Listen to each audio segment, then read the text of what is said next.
When Annika Sharma graduated with her engineering degree, she believed in a simple formula. Study hard, get good marks, get a good job. For 16 years, that formula had worked. She was the reliable student, the one teachers trusted, the one relatives praised. So when she stepped into the job market, she expected difficulty, but not rejection without explanation. Her first interview lasted 12 minutes. The interviewer smiled politely, asked textbook questions, and ended with, "We'll get back to you." They never did. The second interview was more technical. She stumbled on one question about system design, rejected. The third, she felt confident, but the role went to someone with better practical exposure. By the fifth rejection, her confidence had a crack. By the ninth, doubt had a voice. Her parents tried to be supportive, but she could hear the worry behind their calm words. Her father had taken a small loan for her final year fees. Her mother had told every relative, "Our daughter will work in a big company soon." Soon was turning into silence. Interview number 12 was the worst. It was a panel. She answered most questions well. One interviewer kept interrupting. Another checked his phone repeatedly. 2 days later, she received an automated rejection email addressed to the wrong name. She cried that night, not loudly, but the kind that empties the chest. Still, she prepared again. By interview number 19, something inside her had changed. Not broken, hardened. She was no longer nervous, she was tired.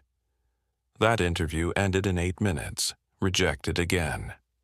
That evening, she did something unusual. Instead of updating her resume, she opened a blank notebook and wrote a question. "If nobody hires me, what problem can I solve myself?" It was the first time she had asked a creator's question instead of a candidate's question. The shift Annika reviewed every rejection she could remember. Patterns appeared. Not enough experience. Not enough applied projects. Not enough business understanding. Too theoretical. She realized something uncomfortable. She had trained for exams, not for value creation. So she changed strategy. No more mass applying. No more resume tweaking. She would build proof. She picked a problem she personally understood. Small local businesses had terrible online presence.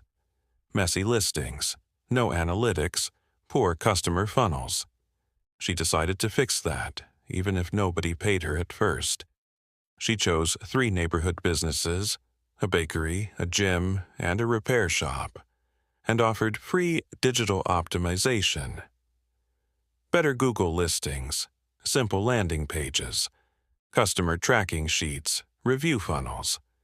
They agreed, because it cost nothing. She learned more in 30 days than 4 years of coursework had taught her. Real users behaved differently than textbook users. Real owners cared about revenue, not elegance. Real problems were messy. She documented everything. Before/after metrics, traffic changes, conversion improvements. She turned each project into a case study. Now she didn't have a resume. She had evidence. The first break, that wasn't big, but was real. Instead of applying for jobs, she started posting short breakdowns online. How a local bakery increased repeat customers by 22% with one small change. Why most small business websites lose buyers in 7 seconds. No viral success.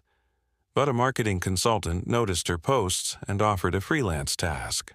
Audit a client funnel. Payment modest. She over-delivered. He sent 2 more clients. Within 4 months, her freelance income matched a beginner's salary, but came from outcomes, not hours. Her relatives still asked, But when will you get a real job? She stopped explaining. The second failure wave confidence rose, then crashed again. 3 clients left in 1 month due to budget cuts.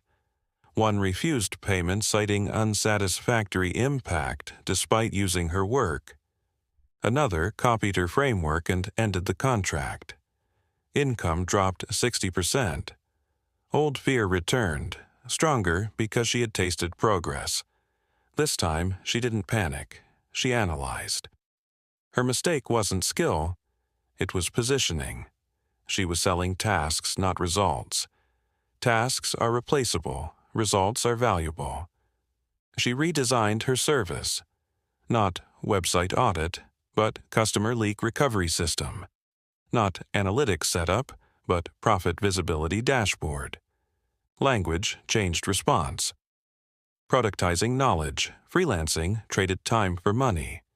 She needed leverage. Reviewing her client work, she saw repeated patterns. Same fixes, same dashboards, same funnels. So she built templates, reusable systems packaged as tools. She launched a low-cost toolkit for small businesses.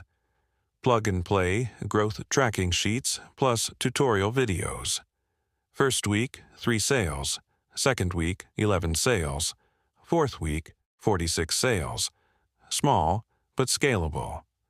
Unlike interviews, the market didn't ask for degrees. It asked, "Does this help?" The interview that changed nothing, but meant everything. Months later, she attended 1 more job interview. Not from need, but curiosity. She presented her business case studies instead of a resume. The interviewer said something unexpected. "You're overqualified for this role now. Why are you applying?" She smiled. "I'm not. I'm comparing." She didn't get the job. She didn't want it anymore either. Building the company. At 26, she registered a small digital optimization firm. Just herself and a contractor designer. No office, no investors, just systems. She focused only on measurable growth services for small businesses. No custom chaos, only structured offers. Clients liked clarity. Revenue stabilized, then grew. She reinvested into automation tools, reporting software, and client education content. Education reduced support load. Support load reduction increased margin. Year 2, she hired her first employee. Year 3, 5 employees. Year 4, product revenue surpassed service revenue. The company didn't explode, it compounded. What the rejections actually gave her. In a podcast interview later, she was asked about the 19 failed interviews. She laughed. "Best unpaid training I ever received." Because each rejection forced adaptation. Interview failure to proof building proof. Building to freelancing. Freelancing pain to productizing. Productizing to company.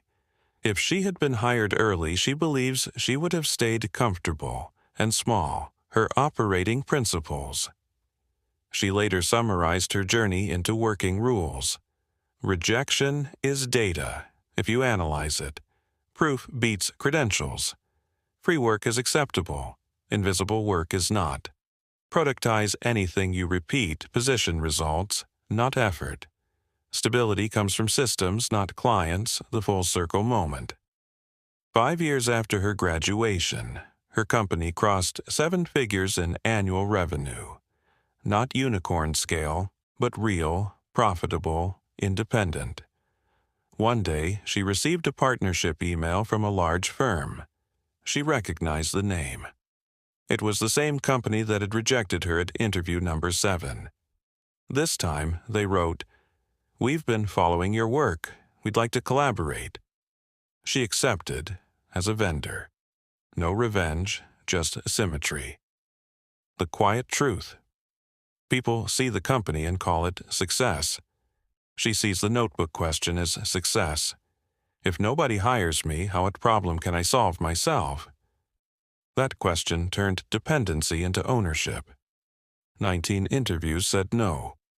One decision said build. And build was louder.